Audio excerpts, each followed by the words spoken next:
This video is to help you understand how to use the Gizmo simulation for Activity B. Activity B helps you understand Kepler's second law of motion. Remember to read the box first before you start anything. A lot of students forget this part. It says to click reset.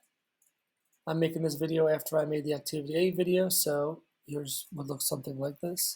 Click reset. Then it tells you to turn off show focus and center. So I'll turn that off. Okay.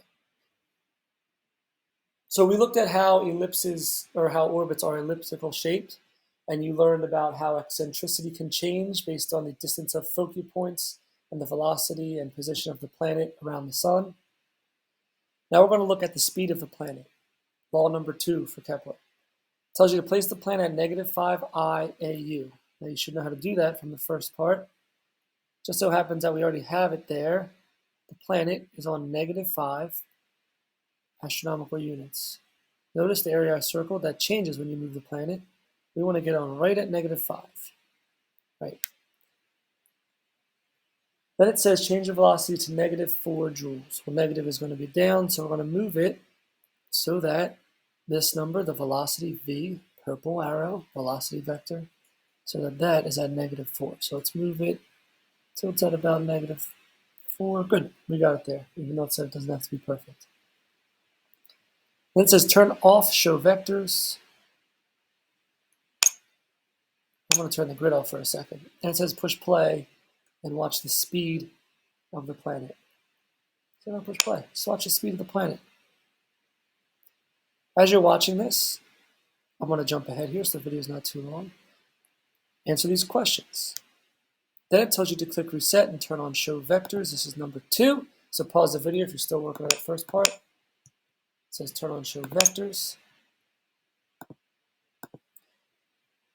It also says look at the green vector that represents the force of gravity pulling the planet. So now that we can see the vectors, it's telling you to observe the green arrow. And it's going to ask you a couple questions about it. So pause this video and complete those questions.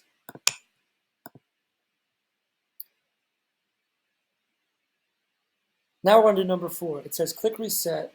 So let's reset this. I'm going to turn back on show grid. It says imagine an imaginary line going from the planet to the sun. So imagine this. I can draw it here for us. Imagine this line. Now imagine as this planet is flowing around or orbiting around the sun, imagine the area that this line sweeps out. So what we're going to do is we're actually going to sweep out that area. We're going to click play and click sweep area 5 different times. And we're going to record the the area. So we're going to hit play. And then sweep area is down over here on the right. I'll circle that for you so you see it right over here. And what's going to happen is when you click it, boom, it's going to sweep out the area. And it tells us, now write that number down. Now you're going to want to sweep out the area in some different place. Let's try right here. Notice how much different the size is of that. Write down that area. And do it 5 more times. And write down the area. And just so you know, the area is right here. It says it right here. Okay? And then answer the questions.